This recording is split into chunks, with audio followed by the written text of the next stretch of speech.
Sign up for WynnBET Sportsbook at WYNNBet.com today using promo code BlueWire to get up to $1,000 toward a risk-free sports bet.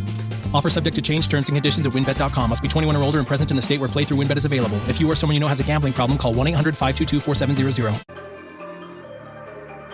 What is crack-a-lackin', Hardwood Knocks listeners? I am Dan Favale, coming at you once more without my fantabulous co-host, Adam Frommel. I am, however, continuously excited to keep going with our team look-ahead train. We're up to the Detroit Pistons. I'm going to be speaking with Lazarus Jackson. He is an editor for Detroit Bad Boys. He hosts the Detroit Bad Boys podcast. He's also the host of the Pistons versus Everybody podcast under the Blue Wire Network. Follow him on Twitter at Last Chance. It's at LAZCHANCE. We recorded this podcast about a week ago. That's how much of a backlog I have with these episodes. We have also, if anyone wants to know the science behind this, I'm trying to make sure if there are any teams that I'm talking about that could technically do something urgent, like sneak into the Ben Simmons sweepstakes. I've left most of them. They'll probably be until the end of this. But if I've spoken with someone and I think that their team is a little bit of a risk to do something, I have to get them out there just to make sure. The Pistons, I didn't think were a risk to do anything. Not much has changed over the past week. There was the Cade Cunningham ankle injury, but he appears to be fine. This conversation with Laz, though, was absolutely fantastic. He's one of my favorite people in the world to talk hoops with. Also just genuinely a fantastic human being. Has a new son named Chance. We talk about him too. You get his scouting report. Before we dive into the Detroit Pistons, just want to remind, implore, beg, plead everyone to continue rating, reviewing, and subscribing to us wherever you get your podcasts. Whether you use iTunes or not, as long as you have access, we do ask that you head over to iTunes, search Hardwood Knocks, throw us that 5-star rating, write a review. They all help us out a ton. Cannot overstate that. If you have criticism, that is totally fine. Throw us the 5-star rating anyway, then write up that criticism. We will look at it, and if we need to implement it, we will. You can follow us on Twitter as well at Hardwood Knocks. Follow us on YouTube, search youtube.com, or go to youtube.com, search Hardwood Knocks. We will come up. And look, if this is your first time listening because you're a huge Pistons fan, or maybe you're just a huge Lazarus Jackson fan, which I totally, absolutely support. Laz is fantastic. Consider throwing us that permanent subscription, downloading our episodes. We discuss the NBA at large. We are pleasantly sub-mediocre. And in all reality, we aim to be the least sufferable league-wide podcast possible. That's how you got to keep your goals realistic. And that's just where we're at. That's enough of me rambling on. It is late at night as I've recorded this, so I might be a little bit delirious. Let's get into talking about the Detroit Pistons with Lazarus Jackson. Laz, thank you so much for coming back on the Hardwood Knocks podcast. I believe this is your 5th appearance, if my spreadsheet is correct, because I try to make sure I'm not bothering people too many times per year. At this point, as I would say, the first couple of times if you come back, maybe I tricked you, but it's your fault now that you've been on so many times. I do endlessly appreciate your time coming on and talk some Detroit Pistons, but first and foremost, before we get started, how are you? I'm doing extremely well, Dan. Thank you for having me on for the 5th time. I am glad you're not sick of me at this point. Please. Love talking hoops with you. I do really have a pressing question, though. Do we have an updated scouting report on Chance? Okay, so Chance Jackson, approximately 21 inches tall, approximately 12.7 pounds. Wingspan is looking a little rough right now, and his vert's really poor right now. So I'm thinking he's gonna be like a pass first point guard, but like we'll see what he grows into as time goes on. I guess he has a little bit of time, nigh 2 decades, to grow into his NBA body, but that's true. I'm glad to hear he's on the up and up.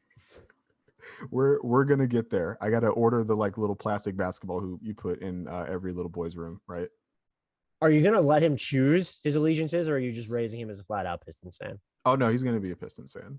Me and my wife is a Michigan fan. I'm a Michigan State fan, and so like we're gonna fight over that to see which she ends up choosing. But she doesn't care about pro sports, so like I get all the pro sports. So he's definitely gonna be a Pistons fan.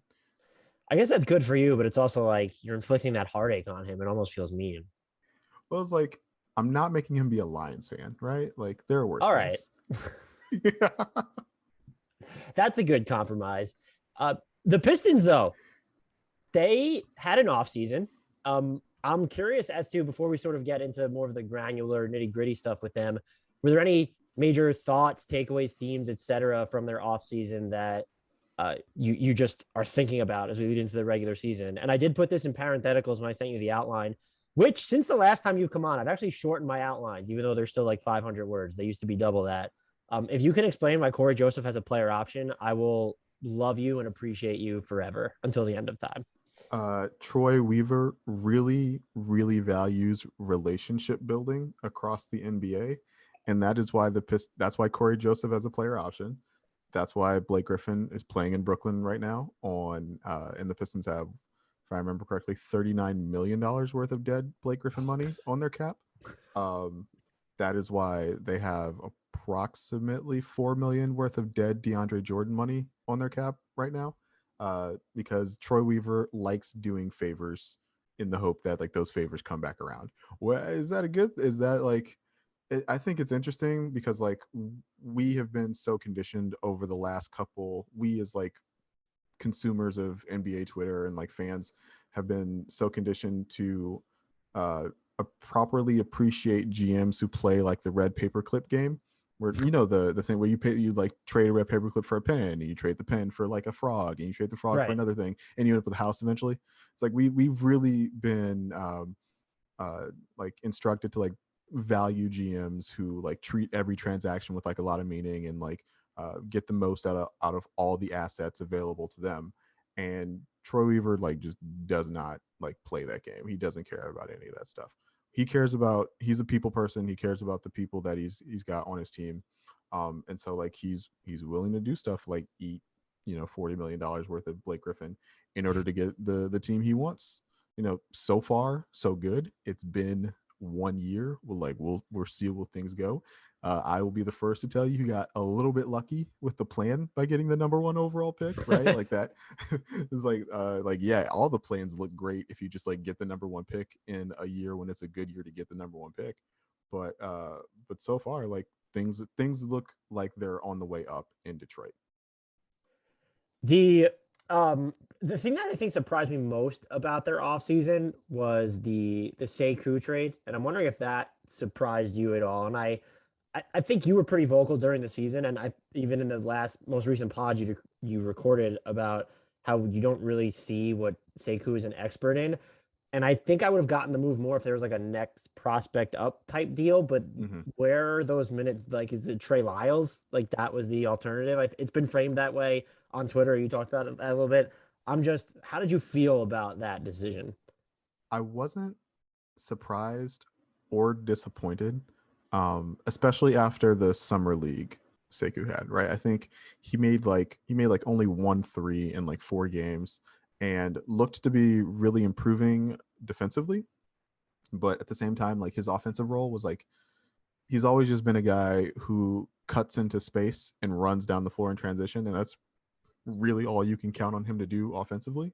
And it doesn't seem like that was enough for Troy Weaver. It was funny. Troy Weaver had a line during media day, the Pistons media day, which was Monday.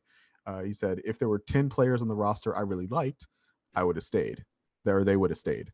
So it's like, obviously he's turned over literally the entire roster. Sekou was the last guy he inherited when he was hired as GM. He turned over literally the entire roster in a year. And it's plainly because he didn't like any of the dudes on the roster that much. And so it's like Sekou is just another casualty of not being under Troy Weaver's favor. Now, like, as your point about like who gets to like replace him though is like very much well taken. It's like, is that Trey Lyles? Like, God, I hope not. I'm not a big Trey Lyles dude. But you look at some of the other guys. Is there a big Trey Lyles dude aside from someone related to Trey Lyles though? I was like, Trey Lyles has a pretty high opinion of himself from what I hear. So yes. But like there are other, you look at the guys they put in on the 2 ways, right? You look at like Chris Smith and Jamarco Pickett. It's like what Jamarco Pickett did in Summer League is like basically what I think they wanted Sekou to do. And so it's like, if we can get that guy in a 2-way and we don't have to worry about, the team option on Sekou's 4th year, and we can do the Brooklyn Nets a favor and, get 4 second-round picks, which makes up for the 4 second-round picks we sent out in the Luka Kennard deal. Like everything turns out in the wash, right? And so it's like, yeah, it wasn't surprising. And it wasn't even really that disappointing, which I guess is disappointing in and of itself. I had such high hopes for Sekou when he was initially drafted. Yeah, I think we could probably go back to a podcast that you and I recorded where you waxed poetic about Sekou. So it's Yeah. just it's wild how things can change so quickly. Their biggest, I guess, transaction of the summer was shockingly keeping the number one pick and drafting Cade Cunningham. I know that caught everybody off guard, but going into the season, are there any impressions that you have about his game? Maybe after watching him in summer league. I think my main question is though, do we have any idea of how much license he's immediately going to have over Detroit's offense? That's a good question. I don't think he's going to be the guy like out of the gate. I think it takes like 30, 35 games, right? It's definitely going to happen eventually. But like Jerami Grant, again, like Troy Weaver's like handpicked dude from high school with Victor Oladipo in the DMV area. Like, I think Jerami Grant is still going to be like the number one option on this team for the first 30 games. And then as Cade gets more comfortable, as the team, probably doesn't win that much and gets okay with losing in the service of throwing things at Cade and like seeing what sticks and seeing what he's able to accomplish and not able to accomplish. Same thing for a lot of the other young dudes on the roster. I think like they enter like a timeshare, a 1A, 1B situation. And I think that'll be good for both guys. Like you put this in the outline, right? But like Jerami Grant really kind of wore down as a primary guy as the year went on after a really strong start. And so I think having another guy who can operate as a primary ball handler in Cade will be good for Jerami. Cade, it's so funny, man. Cade makes everybody's life so much easier. Just like by the simple fact of existing. It was so apparent like so many times last year. The Pistons just needed like another dude who could get a bucket. And Cade can do that. And he can also like get other guys buckets, which is like a miracle. They've been like praying for a dude like that for so long. And so like, yeah, it's gonna be great. The thing that's like stood out to me though about Cade and what the team has been saying and what other people have been saying about him is like his maturity, right? Everybody thinks of him as like this really like well-grounded 20-year-old. He just turned 20. Mm-hmm. And so like that is what I'm really interested to see, because you see a lot of like young dudes, they come into the league, they were the best player in their state, they were the best player in their conference, they were a top 5 pick, and then you hit the NBA and all of a sudden like you're the 220th best player in the league. And a lot of guys, that's a big shock for them. For Cade is like, I think because of his maturity, he's more equipped to handle and like process that shock than other rookies you might see. And I think that's going to be huge for him, especially as we get down like to the game, 62 against Sacramento on the third night, or the third game of a six game road trip out west. And you're just like, I'm tired, I want to go home. But like Cade's got the mentality where it's like, no, like we're gonna bring it tonight. And like that's the thing that I think like really impresses me the most about him. The other thing that I liked, and so many of my impressions of Cade are just based off summer league because I only go like shin deep into the draft, was you sort of mentioned how maybe he won't have that primary role for almost half the season or as he grows into it. I think in some cases there could be certain players where if you come in, they might have a tough time kind of adapting to not being that alpha. And it felt like his game could be, I don't want to go as far as plug and play, but like it felt like he wouldn't have that much of an issue not being the guy for points. He was stepping into catch and shoot jumpers that felt like second nature or it looked like second nature to him. And then even I'm just wondering, like, maybe Detroit doesn't necessarily have the requisite other passers around him, but if they got him moving off the ball even more, like ducking in for, in open lanes, especially since they have so many more shooters on the roster, it just feels like he could have a really big impact as someone offensively, as someone who is not your primary ball handler. Yeah. And like in that same vein, right? Per summer league, it doesn't look like he'll be rock bottom terrible on defense either, which is also like a really big reason why rookies struggle in the NBA. They're like constantly getting cooked, and that's hard on your mental. But it seems like Cade, is involved and engaged, and then like communicating on the defensive end in a way that we like don't typically see from rookies. And so I also think like that's just like one more thing that like elevates the floor on him. No team can afford to overpay for talent. Build a championship team with Indeed the smart way by only paying for quality candidates that meet your must-have requirements. Get started right now with a $75 sponsored job credit to upgrade your job post at Indeed.com/Blue Wire. When hiring gets hard, you need Indeed, the job site that makes hiring incredibly simple. Just attract, interview, and hire. In fact, with Indeed, you can do all of your hiring in one place, even interviewing. Get a $75 credit at Indeed.com/Blue Wire. Indeed knows how important it is to make the most of your recruiting hours and dollars. With Indeed, you can save time and money by setting your must-have qualifications and only paying for the quality candidates that meet them. Indeed.com/Blue Wire. Offer valid through October 31st. Terms and conditions apply. Let's go to Jerami Grant, that you had mentioned him already. Do you think this roster is just now better suited to maximize him? I guess you mentioned that he'll enter being the number one option again. And I destroyed him for taking the same money that the Pistons were offering him in search of a larger role, because I just assumed that he didn't have like more layers or the ability to really broaden his offensive skill set. And to his credit, he did. Like, even though he faded down the stretch of the season, I don't think we ever envisioned him taking, or I never envisioned him taking as many pull-up jumpers or working in isolation as much. And it just, sort of working. But now you have Cade next to him. Maybe if Killian Hayes is fully healthy, it does feel like they've opened up the floor around him. And so I don't know whether it's reasonable to expect him to replicate what he did last year, but it does feel like when this roster really comes together, if it's midseason and Cade is in his bag, that if he's able to be nudged down to like the number 2 for points, that this could be a big year for him, or that could be the role for which he's actually best suited. No, yeah, that makes a lot of sense to me. Jerami was so impressive last year as a scorer, as a guy who got to the line as much as he did. That was the thing that like really drove the point home for me. Is he was getting to the line like 7-8 times a game, which is just like something we hadn't had in Detroit out of a primary ball handler in a long time. But at the same time, Jerami Grant was most efficient and more confident when the Pistons had Blake Griffin, and when teams were inexplicably still like double teaming Blake like he was Blake, right?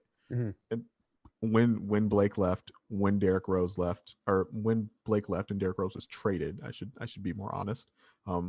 Just so much of the creation burden night in and night out fell on Jerami's shoulders, and he has talked openly about how that was a really hard burden for him to carry, and something he had never done before in his NBA careers. And despite being a 7-year vet, an 8-year vet, now it's like he was like living an entirely different NBA experience than what he was used to. And so I am also hopeful that like Cade is able to like unshoulder some of that burden for him. I'm hopeful that Killian is able to unshoulder some of that. We'll see if that ends up happening. But at the same time, like, I think Jerami, like we still have like layers to see. We still got to peel back some more layers on like the Jerami Grant onion, right? Mm. If he can maintain the production he was showing off earlier in the year, getting the free throw line as much, I think with Cade, there's a chance you can get better percentages from 3 out of him. He was much better as a catch and shoot 3-point shooter than an off the dribble 3-point shooter. And so you can get him more catch and shoot looks with Cade, and like that'll make him more efficient. And it's like, yeah, I think and he really, and the amount of energy he had to expend on offense really impacted his defense. He was a good defensive player earlier in the year, and that kind of waned as the season went on. And so you would like to see him be able to engage on both ends meaningfully, like throughout the entirety of the season. But like then again, like if the Pistons are bad, if the Pistons are 15-30 after 45 games, like I doubt you see Jerami Grant like finish out the year, and just like he didn't really finish out the year last year. You mentioned Killian Hayes. Aside from like the gather step 3 he hit against the Knicks in Vegas or whatever that was, Twitter was not kind to him during summer league. No, yeah. They were not really kind to him during the regular season. No. I actually wrote something very miniature about Killian Hayes in the offseason, and just watching him, I still like him. Like, it feels like when he gets into the lane that defenses react, and it feels like there's a better decision maker, better shooter, just better player in there than what we've seen. How do you feel? What are you looking to see from him in year two? What are your general thoughts on him after what you saw last year, which by the way was a rookie season that was derailed a large part of it by his right hip issue. Yeah, I remain optimistic on Killian, but I do think it's good that Cade is here because Cade is a better prospect than Killian, and so you don't necessarily have to worry if Killian doesn't work. It's not crippling in the way it would be if you picked fifth this year and ended up with like who went fifth? That was Scotty Barnes. No, not Scotty Barnes. No, Jalen Suggs. Yeah, if you ended up with like Jonathan Kuminga, right? It's not nearly as crippling to the team as ending up with Cade. But like with that said, the thing people always like wonder is like if Cade and Killian will fit together. What was really funny to me in Vegas is like, again, I'm watching these Vegas games like in isolation, like not on social media, like not really seeing what people are saying. It's like I just got like chance in my lap and like I got the game on, and like that's how I'm trying to process all this stuff. So like when I look at what other people said later, it's like a lot of people. So I looked at like Mike Schmitz and like Sam Vecini, for example, were like all up in arms that like Killian had the ball too much, Cade like wasn't initiating the offense enough, and that like that was what makes Cade special is his ability to create shots for others. He didn't get the chance to do that with Killian dribbling the air out of the ball, and like the Pistons are going to have to bench Killian Hayes eventually, which was like not like Killian statistically didn't have a great summer league, so like I can't say like that's completely wrong. But like what I noticed was that Killian was the only guy in Vegas who made an effort to make Cade's life any easier, right? Like the Pistons didn't really have any amazing like pick and roll partners for Cade. They eventually like Luka Garza was inserted into the starting lineup, and like that partnership worked well, but it took him 2 games to figure that out. 2 out of like he only played 3 games, right? And so what I saw was like Killian is the dude like getting Cade open catch and shoot triples, right? Killian is the dude in the New York game, like getting the offensive rebound, kicking it to a wide open Cade in the corner, and Cade is like knocking down his like 7th or 8th three, right? And so I think we talked about like with Cade, his ability to make his teammates better, but also like the ability for like what he needs is other people to make things easy on him, especially like as he goes into the league for the first time. And I think Killian can do that. You think about like Cade gets compared to Luka Doncic a lot, right? You got compared a lot to Luka Doncic in the pre-draft process. Luka is a better player than Cade. He's a better prospect than Cade at that age. But like Luka's all-NBA MVP candidate, like ridiculous player. But you think about what Dallas has been looking for next to Luka for a long time, and it's another guard who can take some of the ball handling duties out of his hands, so he doesn't have to do it for 48 minutes, right? They've gone through like Jalen Brunson, Seth Curry, Trey Burke, our old friend DeLon Wright. They drafted Tyrell Terry. Like they've been looking for a dude to like take the ball out of Luka's hands, so that Luka has like more energy to do stuff like when it counts. Like I think Killian can be that type of player for Cade. And I think having that type of player around at the outset of his career makes Cade a better player now and in the future. I like it, the optimism. I still believe in him. And I was going to, I'd asked you about the fit in the outline. So I'm glad that you think that there's like a pathway to actually making it work. And I think if Cade is going to play the way he did in summer league, or at least kind of have the moments where he was shooting like off the catch the way he did, I don't know if you would call it seamless, but it does feel like this shouldn't be an overcomplicated fit. And it's not like Jerami Grant isn't used to working without the ball either. So you're not really trying to sandwich 3 guys with overlapping proclivities together. Right. It's like, okay. It's like you ask like any NBA coach, it's like, okay, I have a 6'5" playmaker and I have a 6'7" playmaker. Like, how do I make those guys like work together? And the coach just like stares at you blankly, like, what are you talking about? Like, those guys should fit together just fine. And it's like, yeah, they should. Well, it just remains to be seen if Killian like can put the ball in the basket more often. He did shoot upon returning from his right hip issue 47.4% from 10 to 14 feet. That is what I'm latching onto. And if you want to know why I was scrolling through the data, I was writing something about him and I needed to cherry pick something positive for him from the semi perimeter. And that's what I ended up with. He gets to that area quite nicely as well. I feel like I've probably said this already 10 times. I'll say it 10 times more, but among the things that surprised me with the Pistons, and so many things surprised me about them last year, I found them pleasantly watchable and I thought they were going to be awful. We'll get to Isaiah Stewart in a second. I mean, they were top 10 in crunch time minutes played before the All-Star break. They weren't winning, but they were in more competitive games than people were crediting them for.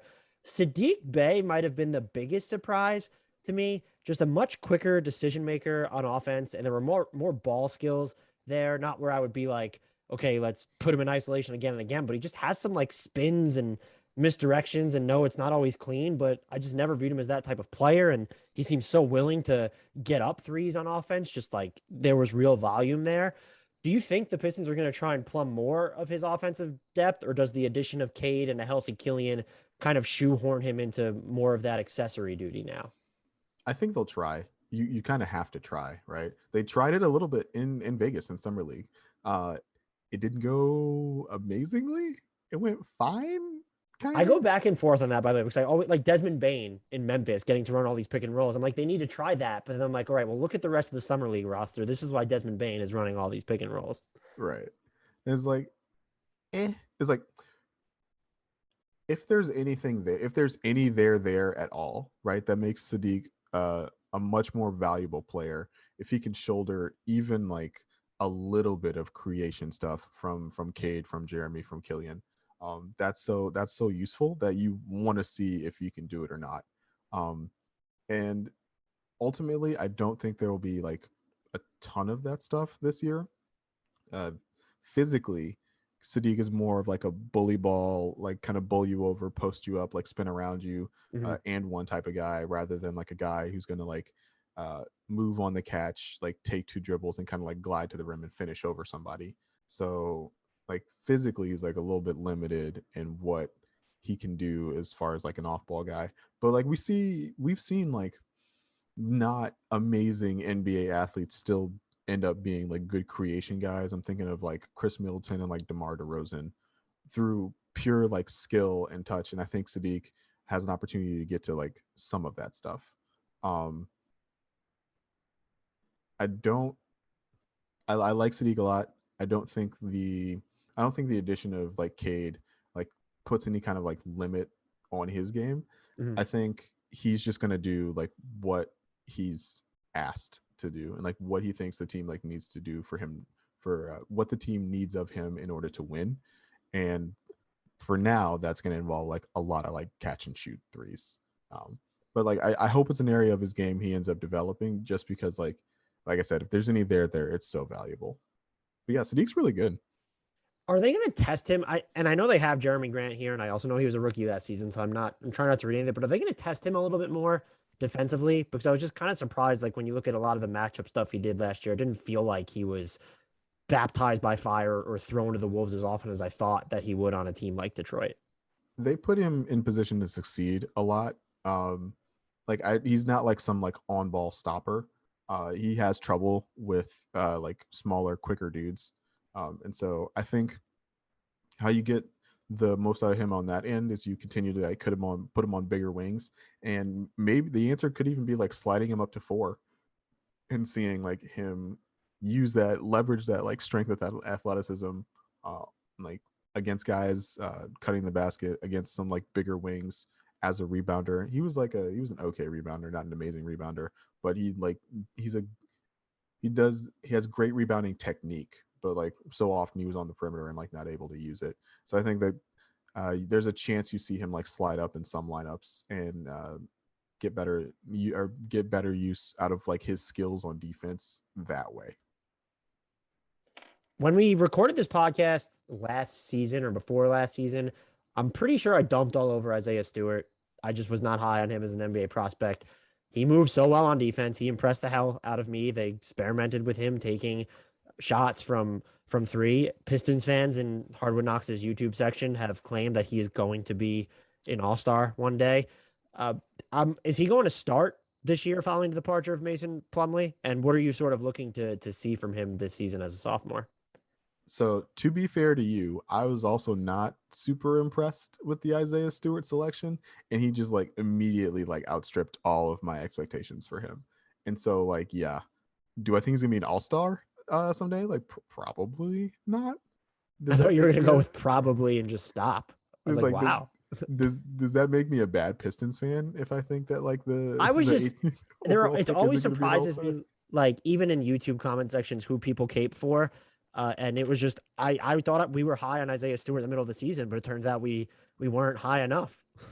Well, it's like, if you ask Pistons fans, right? Like they've got have you seen the creation of Isaiah Stewart? So, the Da Vinci photo, the creation of man, right? The picture of like God reaching out, touching Adam, and Adam like reaching out, touching God. Yes. Yeah. So they made that with Isaiah Stewart and Ben Wallace. That's what Pistons fans think of Isaiah Stewart, right? It's like they think like this is 2020 Ben Wallace just like beating dudes up, blocking shots around the rim, and shooting threes. Ben Wallace with threes. That's Isaiah Stewart. Pistons fans love Isaiah Stewart, man. Do I think Isaiah Stewart's Ben Wallace with threes? I don't.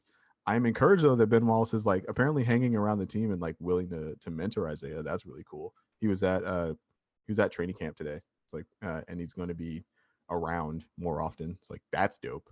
Are we sure Isaiah's not mentoring him? That's how good Isaiah Stewart might be. But like the thing I want from Isaiah in year 2 is to be more assertive offensively. Like, do I want him to score like 20 points a night? No. But do I want him to take like 9 shots a night instead of 6? Like, yeah. You saw late in the season they started using him as like a pick and pop threat more. Anybody like national who is like, wait, what? Like Isaiah Stewart was shooting threes. Like, go watch the late season game against Dallas, right? Kristaps Porzingis, Boban Marjanovic, Dwight Powell, like none of those guys wanted to like leave the paint and guard Isaiah Stewart on the perimeter, and he hit like 3 threes, and people were like losing their minds on Twitter. But the thing with Isaiah that you saw as they started doing that more was that if his like footwork wasn't absolutely pristine, like he wouldn't shoot, right? Even if he was wide open, if he like wasn't able to if he hadn't done it the way he'd repped it out in practice, he like couldn't do it. And like what I want from him is like see him like try to do it, even if it's not like completely perfect. He's got to let it fly a little bit more. I mean, I think a majority of his threes, they were coming from above the break too. So yeah. and I guess those are like the typical pick and pop situations, but if he's going to be able to up the volume, but even if he stays around the 33% or whatever it was, and it's just more volume, that does a lot to open up the floor still at the center position. I think that's a number where opposing centers would be forced to guard him. Yeah. And like that, and the Pistons have really prioritized shooting this offseason in a way that they hope opens up like driving lanes for Cade and Killian. Again, guys who are like good NBA athletes, but not elite level NBA athletes.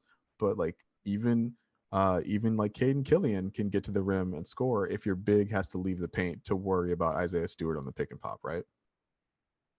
The other thing about Isaiah Stewart too, and this was the thing I thought I was going to be lowest on, is he feels like, I know people, we seem like the block highlights, but he just covers or can cover so much ground in the pick and roll where he's a real deterrent. Like it's not just shot blocking. It's like he's kind of mucking up possessions before they ever reach the rim and just becomes like this functional rim protector through that way. And so I looked this up, and I'm sure it's a stat that you might already know. And if you don't, maybe you hate it, but Pistons opponents took 5.2% fewer of their shots came at the rim with Isaiah Stewart on the floor. That's the second highest mark among everyone who logged at least 1,000 minutes last year, and only Rudy Gobert was in front of him.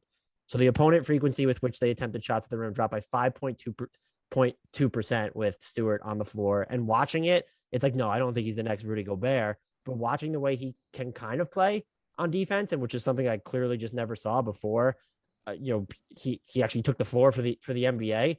That feels like accurate, that he was impacting the game in that type of way. Yeah. I didn't know that exact statistic like that. That's cool. Me stammering through it probably didn't help. But No. I get you, but you're right in that because he's not like 6'10", or because he's not like 7 feet tall and he doesn't have like an 8-foot wingspan or whatever.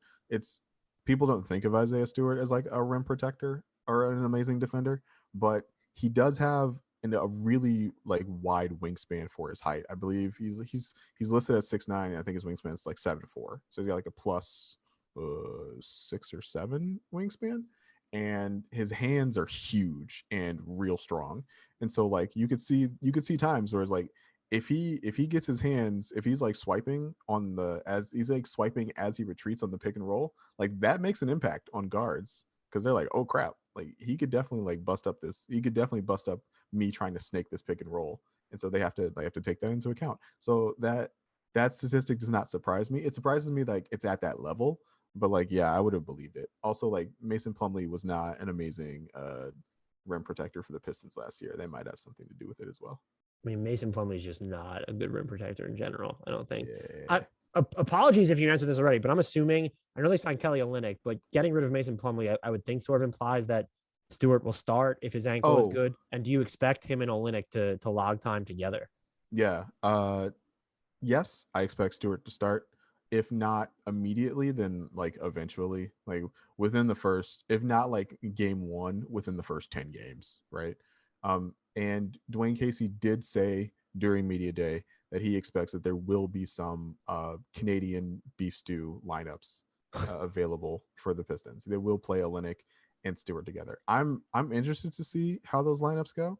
I hope they choose not to lean on those lineups, just because like those are really the only 2 centers on the roster. I don't think Luka Garza is ready to play in the NBA like right now. And like I don't want to play Trey Lyles at 5 under any circumstance. And so putting both of your centers on the floor at the same time doesn't sound like an amazing move to me, but I get why they want to do it, just to see if Isaiah Stewart can cover 4s, basically. Shoehorning 3 players together just because the Pistons have so many just like odds and ends to tie up. Who's more important to this team, Saben Lee, Josh Jackson, or Hamidou Diallo? And as I mentioned in the outline, I try to admit when I just don't have a feel for anything or a player, if I really just don't know something, and maybe I haven't watched enough of Hamidou Diallo, I do not understand what he brings offensively, just in general. So if you can explain that to me. Well, no, you were right. You had it right in the outline. It's rim pressure. It just doesn't look, it doesn't aesthetically please me, I guess. That's totally fair. But the athletic dimension that Hami offers in the half court is something that the Pistons like don't have elsewhere on the roster, right? Like Jerami Grant is probably the only other guy who can like bend a defense like that in the half court, like simply because like he's driving, and Jerami Grant draws a lot more defensive attention than Hamidou Diallo does, right? for obvious reasons. If like is like I do think Hami is the most important out of those 3 dudes. If I think like there was a real chance if the Pistons ended up with like Evan Mobley instead of Cade Cunningham, I think there's a real chance Hamidou could have been like the day 1 starter at shooting guard. And like Troy Weaver obviously likes him, liked him in Oklahoma City enough to take him, liked him enough in Detroit to trade for him at a relatively low cost. Svi caught on in Toronto. That's right. That was I still believe. Yeah, I like Svi. Svi was nice. It would have been nice to have a guy who made threes as much as Svi did 2 years ago, not last year. Last year he was terrible. So you understand why they made the trade. But yeah, Hami's so athletic, and nobody can, if he gets like any sort of advantage in the half court, nobody can stay in front of him. And between Cade and Killian, you have guys who create advantages for their teammates for a living. And so the thought process there is just like, run a pick and roll, pass it to Hami on the weak side. He's got like an advantage. He drives to the basket and just like creates pressure that like otherwise wouldn't exist. I like Josh Jackson. I like Josh Jackson a lot. I love Josh Jackson in college. He still should have been a Spartan. Um, he talked openly at media day about how like important and cool it was for him to be back home, to be playing for the Detroit Pistons, something he like thought about since he was a kid. And so like I think it's really cool that Josh Jackson's on the team, and I hope he stays around. But at this point, it's pretty clear that like he's just a guy, right? Like the league below league average 3-point percentage over the last 4 years, just like that just pigeonholes him into being like just a guy territory. And Saban's really interesting. Saban had a really good summer league when like Killian did not. And so like, and there were spots last year where Saban played like really well against like legitimate NBA competition. And so like you could be forgiven for being like why did they re-sign Corey Joseph when like Saben Lee is standing right there? But I think that they think that Saban's like not quite ready for prime time just yet. The shot is a work in progress. You saw in Vegas he was like trying a bunch of like off the dribble threes. It didn't always go in. He had like the game against the Lakers, he was like firing away and they were hitting, and that opened up everything. And you saw why he's trying them, right? Because if people have to jump out on screens on him, he's going to yam on somebody. But at the same time, like that's something that needs to be developed over the course of like another season in the G League. And so I don't think Saban plays like a major role for the Pistons this year, but they liked him enough to sign him to like a real NBA contract. He's no longer on a two-way. And I do think that they think of him as like a very important developmental piece for them moving forward. I think I might like him the best of these three, to be honest with you. Just looking at I mean, that's not wrong. If he could finish better around the rim, because he does put that rim pressure, and he got to when I was looking, he got to the line at a higher clip than I thought. So if he can, turn into just like I don't know, like an operable 3-point shooter where you can count on him for more than one attempt per 36 minutes, he would just intrigue me a lot more. As I told you, I either am out on Hamidou Diallo or I don't even know who he is, I guess. And then I'm in agreement with you that Josh Jackson feels like just a guy. I guess their roster, though, when you look at sort of the front court depth, it is built to get a little weird. So do we see Josh Jackson play like some real minutes at the 4 this year? Just they run out of actual bigs pretty quickly. Very quickly. Yeah. I mean, I think he said in the past he doesn't want to do that. I don't know if that matters or not, but I don't think it's something that like he feels comfortable doing, and I don't think the team will ask that of him. But I think it's something he could do in a pinch. But yeah. No, and the other thing about Saban is his playmaking, right? With as hard and as fast as he drives, he's still able to like use pace. He really impressed me with the way that he was like able to leverage the threat of his speed and like play make for others. And he did that in the NBA and he did that in summer league. And so like there's a lot to like with Saben Lee. You're not wrong to think like he might be the most intriguing out of those guys. It's just like James Edwards III at The Athletic, the beat writer for the Pistons for The Athletic. He's I don't know, he would not say he's a big fan of Hamidou Diallo because you're not allowed to be fans of anybody for the team you cover, but he thinks Hami has like a real path to stardom if he ever gets the shot together. And it is kind of easy. It's easier to see like if you have Saban and Tommy, like two guys who are not known for their ability to shoot. But if they both ever learn to shoot, you do kind of see how Hami would be better than Saban. I guess so much of what Hami could be just feels too theoretical. And since Saben Lee's been in the league not as long, I just tend to favor him. And there's also, I still think he feel like this not weird. It was an awesome wraparound pass to Beef Stew in one game. Like you said, he's driving so hard. And there can be defensive overreaction, but the fact that he's able to make a play like that's like one of the flashbulb moments that I remember of watching from him this season. In my quest to just combine players to cover as much ground as possible here, who intrigues you more for the Pistons long term among Luka Garza, Cassius Stanley, or Jamarco Pickett? Those none of those answers are correct. The answer is Chris Smith. Chris Smith is the answer we were looking for. Chris Smith is the kid out of UCLA, undrafted free agent they have on a two-way. He tore his ACL in January, but prior to that, people had first-round grades on Chris Smith. 6'9" wing, rapidly improving three-point shooter, was getting asked to do like a little bit more with the ball in his hands, and I thought like that with positive returns so far in college, like prior to the injury. And so I think there's a ton of upside there with Chris Smith, and I'm really curious to see what he looks like. He's not ready yet. When he spoke to Media Day, like he's still in rehab. Will or he's still rehabbing the injury. Sorry, that sounds way worse than it actually is. Uh, but so he tore the ACL in January, which means you'll probably see him back for the cruise in like January sometime. Yeah, I think I'm really intrigued by Chris Smith. I am also probably the only Pistons person you could have invited on the podcast that would not say Luka Garza. Pistons fans super duper love them some Luka Garza, and Luka Garza, made second team all Vegas. What do you call the summer league? All NBA teams, all rookie teams. I don't know. I think is it just all summer league teams? I don't think it's anything fancy. And clearly that honor is telltale of what's going to happen next. He's very productive offensively, and still limited defensively in a way that gives me huge pause for a big man having any kind of success at the NBA level. But because he's a big man who strokes threes and is fiery, and his dad is really active on Twitter, like Pistons fans, no, seriously, like Pistons fans have been really engaging with Luka Garza's dad on Twitter. It's awesome.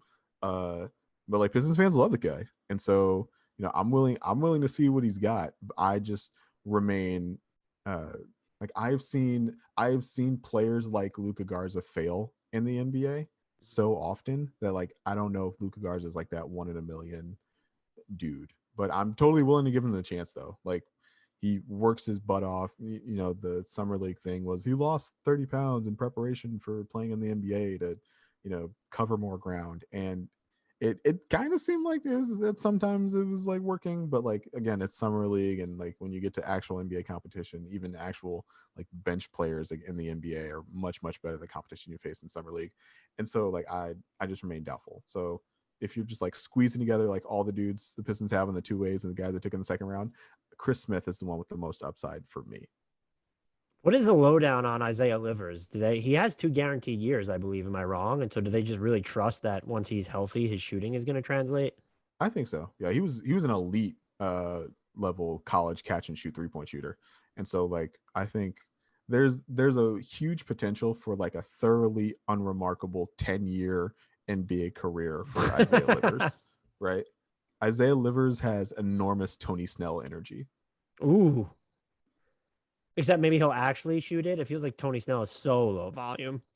No, that's true. Yeah.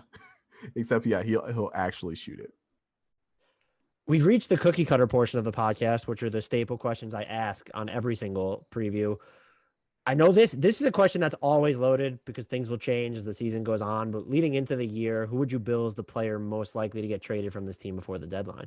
See, this question is cookie cutter for most teams, right? Because most teams like have a dude who's underperformed for a while that fans expect to be gone.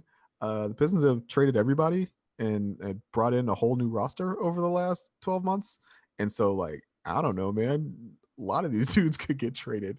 I think if you look at the roster, the guy that makes the most sense to me is Frank Jackson, a guy who we haven't really talked about yet, however long we are into the podcast, but who had a really good season for the Pistons last year, in a different role than I think he was billed as previously in his career. He turned himself, like he was billed as a point guard, right? They tried him as a point guard, that didn't work.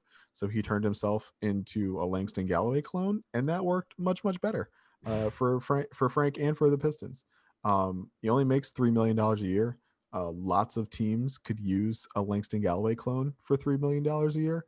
And so like, yeah, you could definitely see Frank getting traded and like nothing being bad about that. Just like, Hami's playing over him, Cade's playing over him,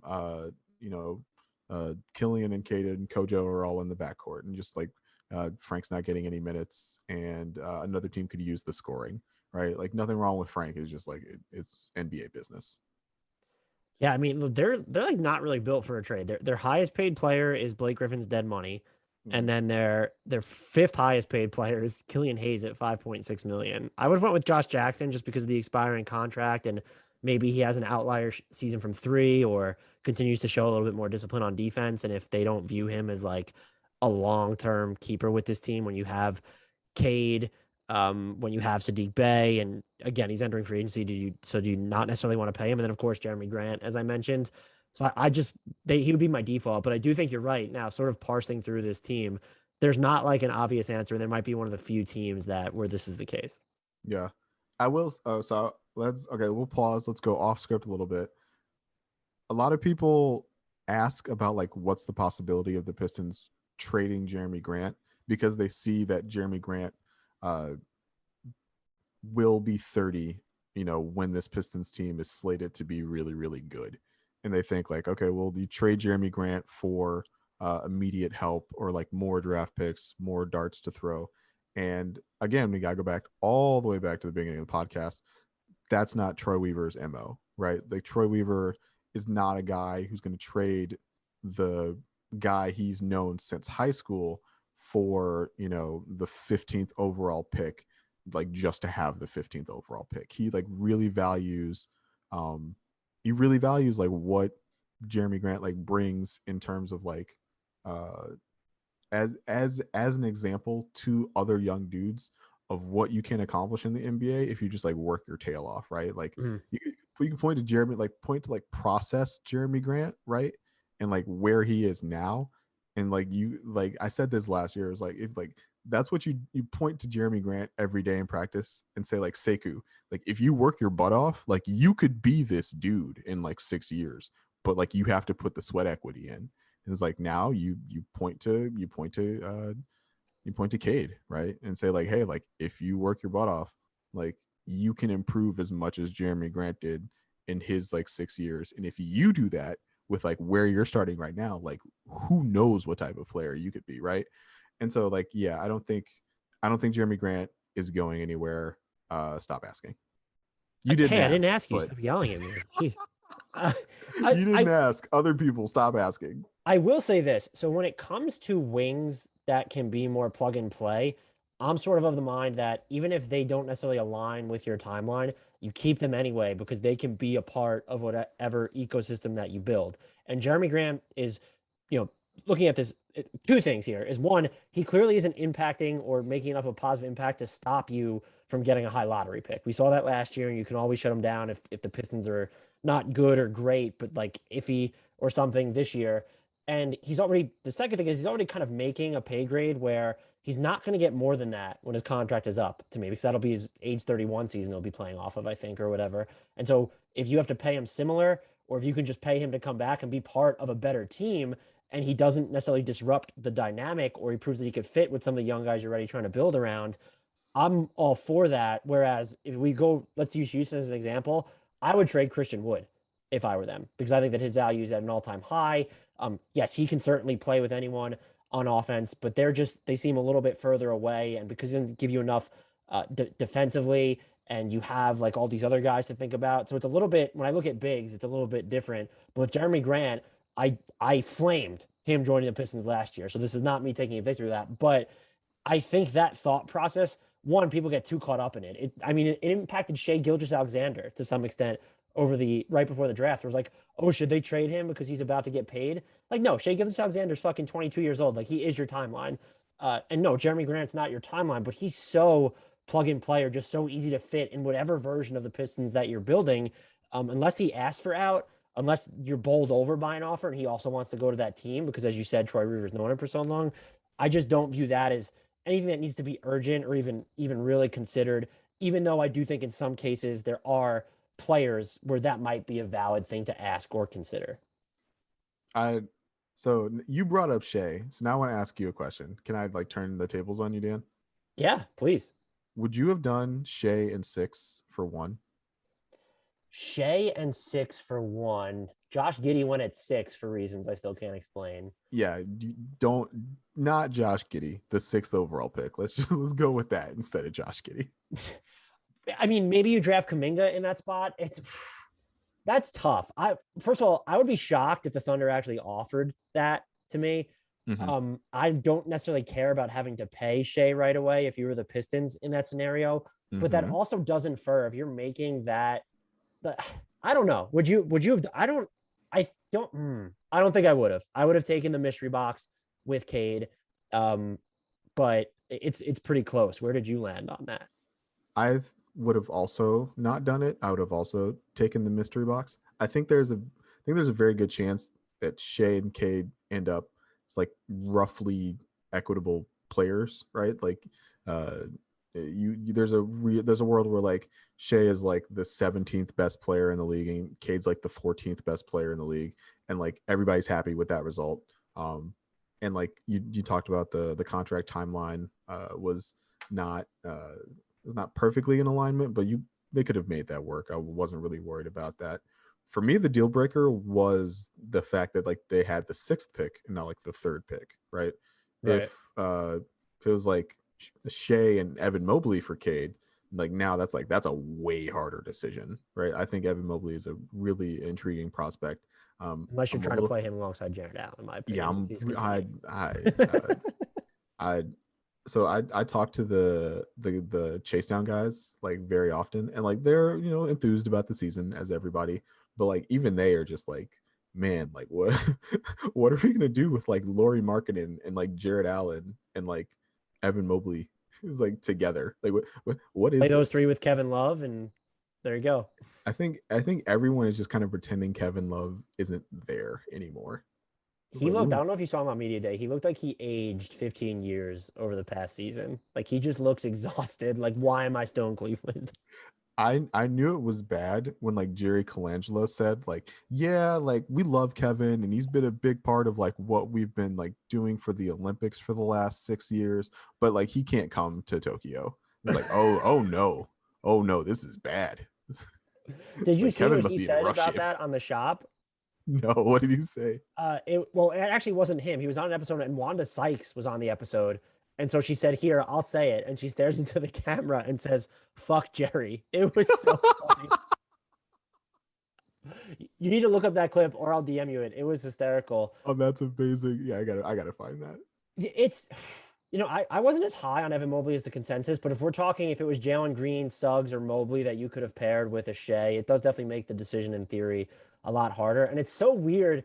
It might have been a trade that I hated for both sides, where it feels like you're giving up a potential all-star plus the number 6 pick for the mystery box. But then I'm looking at the Pistons and like they're just so early into their rebuild, but the Thunder are also so early into their rebuild. I think it's an offer that at least would have had to made you think if you're Detroit, but I think at this point I just would have went with the mystery box. And also if I was kind of the Thunder, I would just been uneasy. You've assembled all these picks, and I guess you're disappointed that you missed out on the Rockets pick this year and then we're 6th overall, but to give up Shea and that's just so much. The other thing for me was like you think about like Cade would have been a marketing bonanza for the Thunder, right? Like local kid went to OK State. That's a great All of a point. sudden he's like he's the state's like basketball player. Like that would have been really good for them from a marketing perspective. That's a great point as well. I do think it probably would have been close. I'm stuttering Yeah, now. I thought about this like hard for like 48 hours. It was yeah. Would you have July been was mad had they done it? Well, not mad, but no. I needed to do like before like when it came up as a possibility, I needed to do a deeper dive on Shea because I am not ashamed to say I did not watch much of the Oklahoma City Thunder this past season.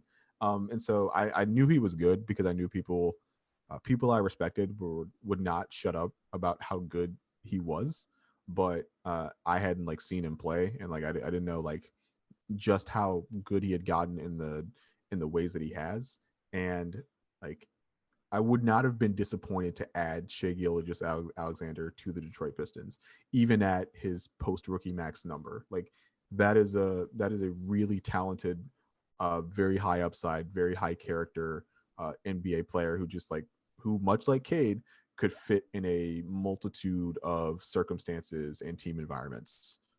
And so like yeah, Shea's good enough that I wouldn't have been mad if they pulled the trigger on that.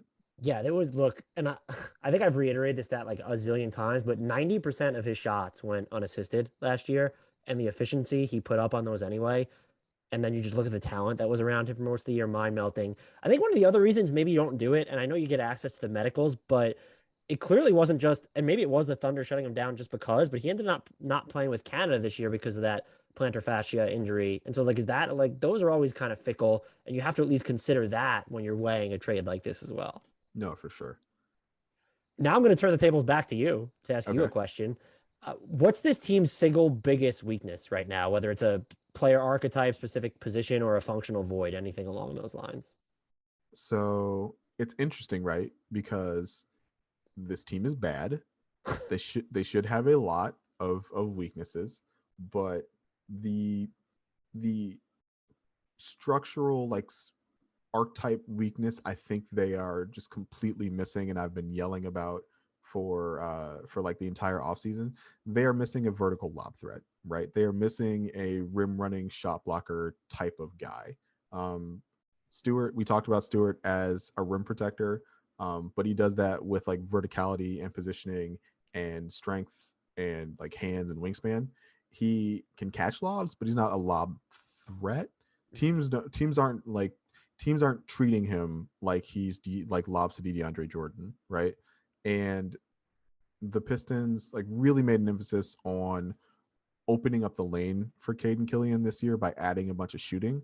I think like I don't know, I don't want to say they like overcorrected, but they're missing like one guy who makes teams like wonder about like what the like one guy who makes the help defender crash from the weak side in order to cut off the lob to open up the corner three, right? As opposed to just like playing 5 out all the time.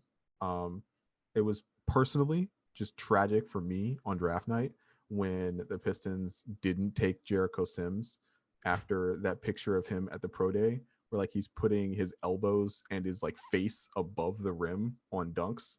And like then in Vegas, he just like did that a couple more times. And it's like, oh, like, that would be really fun, man. Like just Killian just like throwing that guy lobs, Cade just like throwing that guy lobs. Like that would have been fun. And the Pistons don't have a guy like that on the roster, and they kind of need one.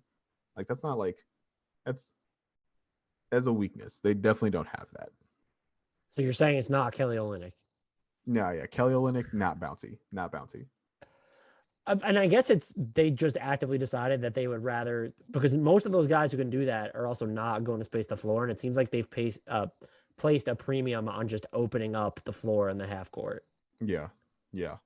And like, and to be fair, I don't think it's hard to find that type of guy, right? Like, I don't know where JaVale McGee is right now, but like you could bring in JaVale McGee relatively easily and like do that for you. And he's in Phoenix right now, so maybe not. Do they believe in Jalen Smith or no? I think they have to now because Dario Saric is out for the year, probably with his ACL injury. And Jalen Smith had some nice moments during summer league as well, but they gave JaVale McGee more than half their mid-level for some reason. I got it and also didn't understand it, but yeah, he is on an NBA team that I think actually needs him at this point. They gave you wow. See, okay, this is the thing with like with pregnancy into parenthood. It's like I am hyper focused on the Pistons, but like I don't know anything that happened anywhere else. JaVale McGee's in Phoenix, cool. I did not know that happened. Hey, I didn't bring you on to talk about the Suns anyway, so you're golden in my book. Yeah, but you can find a G League type, right? Like you can find another Tyler Cook, right, somewhere to fill that role. They just like don't have it right now, and it kind of irks me. Hey, Bismack Biyombo's still floating around somewhere out there. Can he still jump? He can't catch. That's the thing, right? Like in order to be a lob threat, you have to be able to catch the ball. Yeah, it's like he has stone hands that are also basted in Crisco. It's not just one; it's both. It's both. Yeah. This is, I don't want to troll them and say, let's assume that they're trying to win a game. It's crunch time. No. I actually put that in my response. It's like, I like that you assume the Pistons are going to be playing crunch time situations. Look, that's great. Like I said, they were 10th in crunch time minutes played before the All-Star break last year. They were 3-15 in those situations, but they were top 10. So let's say they're trying to win. It's a close game. What should be their go-to crunch time lineup? I think the most balanced lineup they can put on the floor to try and win a game is Cade, Saddiq, Jerami, Stewart, Olynyk, right? I think that makes me sad because Killian's not involved in that lineup. But like, I think if you're actually trying to win games, like, I don't know if he does that for you right now. I'm hopeful that like after 25 games, like Killian is in that lineup over Olynyk. But if you're trying to win right now, it's Cade at point guard, surrounded by a bunch of shooting, and Isaiah Stewart out there for defense. I think that's probably correct. What is there a quirky outside the box, out of left field lineup that you would like to see them try? So Dwayne Casey like never ran any Jerami Grant at center lineups, which makes a lot of sense. And it's like, okay, Jerami is taking on this huge offensive load for us. Let's also ask him to play center. Like, no, you don't want to do that.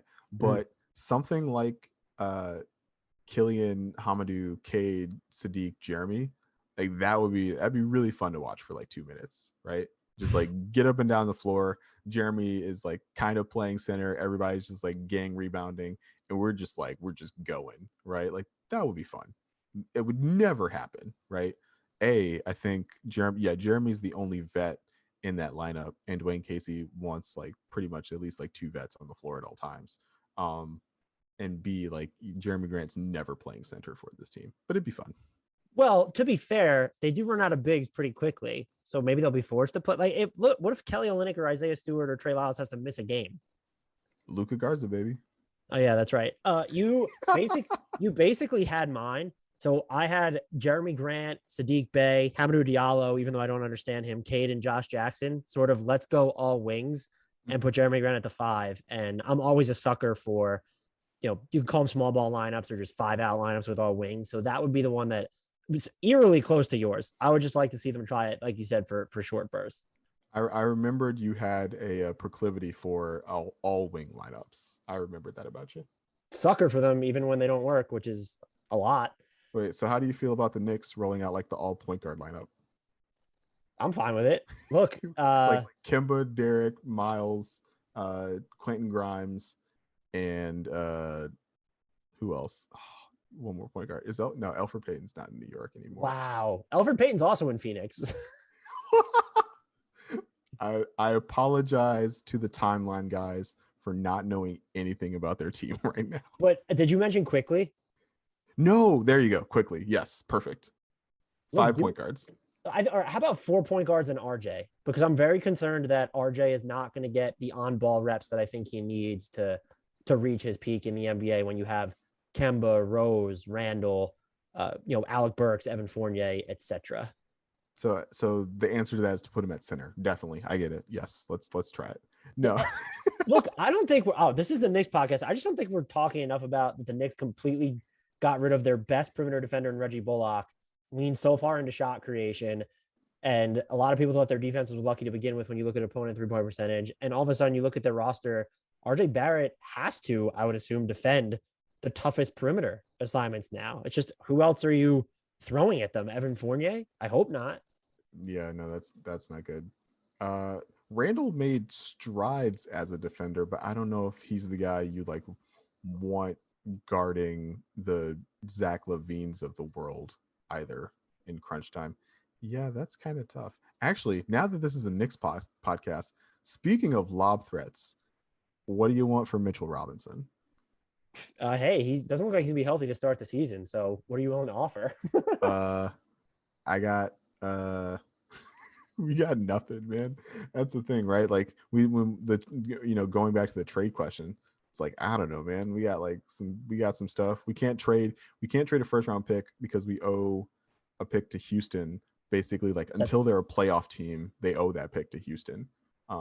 Which is the protections on these picks, man. They seem to be going so much further out than they used to. They're just all protected for the maximum of 7 years or whatever it is.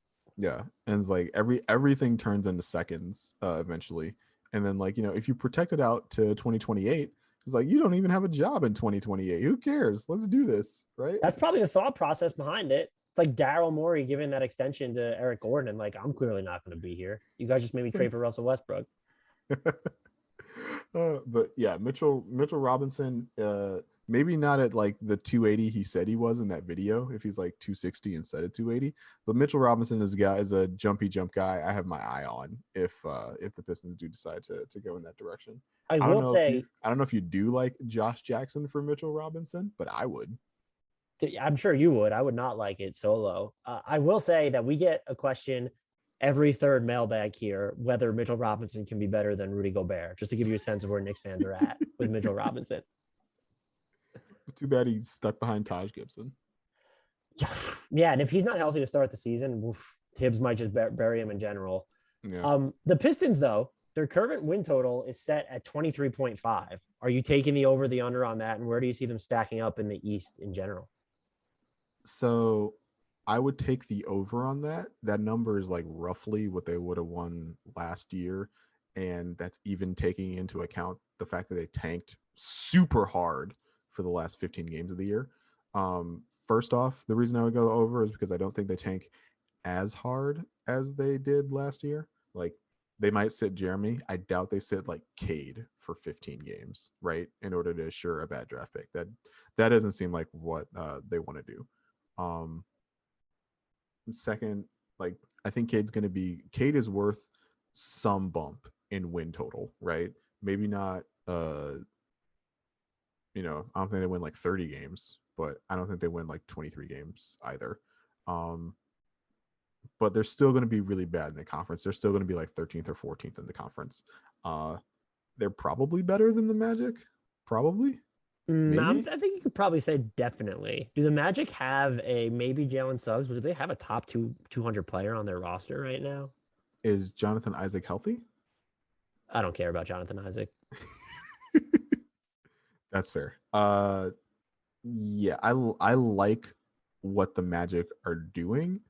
They are not going to be good. Neither are the Pistons, but like the Magic are like really gonna not. They seem to be like in the same tier as the Cleveland, Orlando, Detroit area right now, and I could see them being better than both of those teams, to be honest with you. I know Cleveland might have more talent, but their roster just confuses the shit out of me. Yeah, I think Cleveland is like pretty clearly better than Detroit because, like, again, I'm just ignoring Kevin Love entirely. Kevin Love doesn't play for the Cleveland Cavaliers. It's an illusion.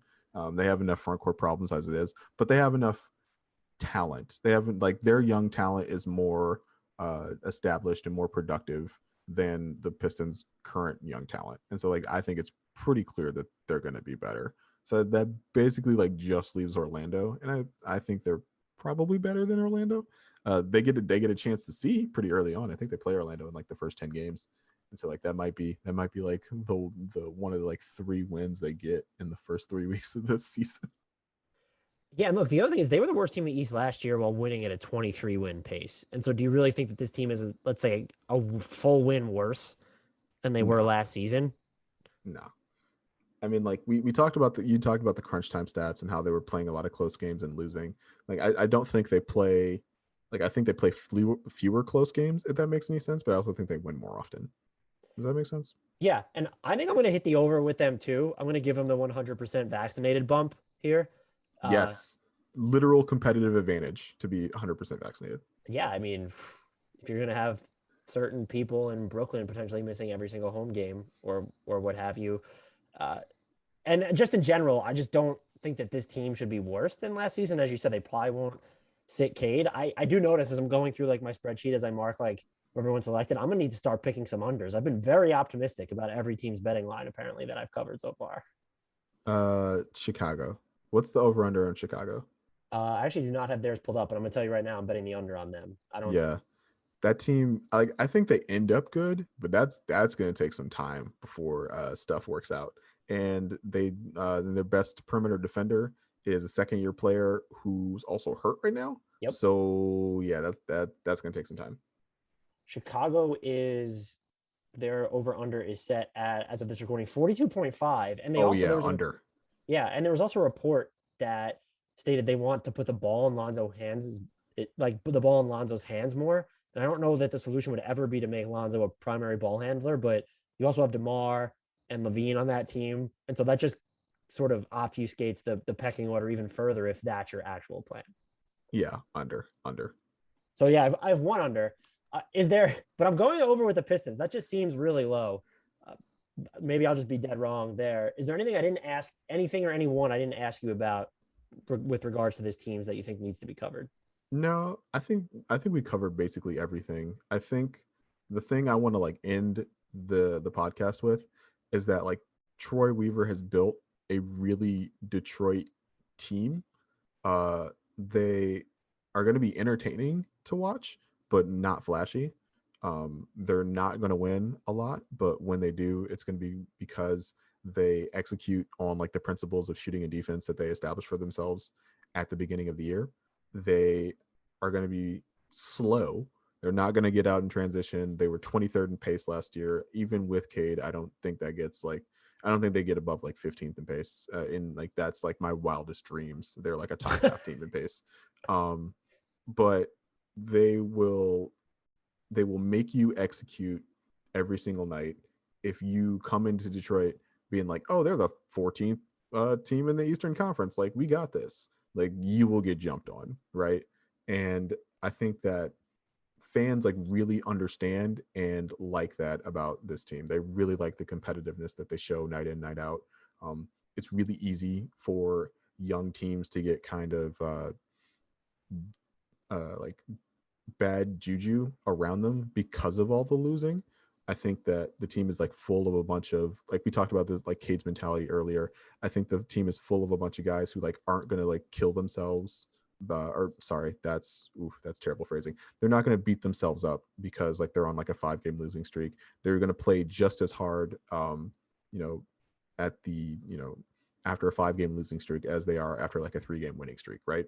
Like the team is not going to have like a ton of like ups and downs. They're going to bring it every night. And I think that that's undervalued in the regular season as far as like what you think of a team in terms of like wins and losses. But like this team is going to get out talented most nights, but they're not going to get outworked most nights. And I think that's what fans really like to see in Detroit. Look, I am anticipating them having to shut down Killian Hayes because he's helping them win too many games. That's how bullish I am on the 2021-2022 Detroit Pistons. Although, oh man, when you look at them, and maybe this is an easy question, are we just assuming that Cade Cunningham is their second leading scorer behind Jerami Grant? Yes. The fact that like I don't know who their second leading scorer was last year, that wasn't Blake, like off the top of my head. I can tell you. It surprised me a little bit. Was it Mason? It was Josh Jackson. See, Cade's gonna be the guy. Cade's gonna be the guy very quickly in Detroit.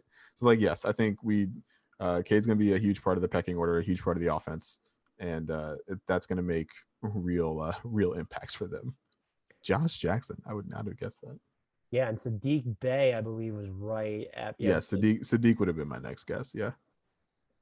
Laz, this was great. Mentioned this at the top of the intro where everyone can follow you, but can you let our listeners know to bookend to this where they can find you and your work? Of course. Thank you again for having me on, Dan. I truly appreciate it. Thank you for letting me ask you some questions and needle you about the Knicks a little bit. People can follow me on Twitter at LazChance. That's at LazChance. I host 2 podcasts about the Pistons, the Detroit Bad Boys podcast and the Pistons versus Everybody podcast. The Detroit Bad Boys podcast is going right now. Pistons versus Everybody, still in traction. I'm still working out the fatherhood stuff, still lining up guests and everything. But like that will also be back when the season starts. And so thank you for everybody that supported me like as I took a very long hiatus to be a dad for 7 weeks. How dare you? Also, I'm noticing that look, you had Chance in your handle way before you had an actual Chance. Is this a coincidence? Was this planned for years? Chance is my middle name. Well, that would do it. Yes. And so I was very fortunate. The wife acquiesced to using my middle name as his first name. And like that was a big win in the Laz Jackson like headspace. Well, I think Chance is a fantastic name. I also, obviously the Detroit Bad Boys podcast is great, but you do solo pods a lot on the Pistons versus Everybody podcast, and they are fantastic. As someone who does solo mailbags here from time to time, it's not easy to just talk on your own for an hour. You do a great job, and I'm able to listen to the entire episode. So kudos to you for being able to lock it down or hold it down even when you're by yourself on that podcast. Thank you, Dan. I appreciate that. Those are not easy. Oof. Yeah, they're exhausting, but as you know by now, I will be pestering you again in the future. And just once more, I can't reiterate enough. I appreciate you giving me so much of your time, and this was fantastic as always, and I'll be talking to you soon. Sounds great.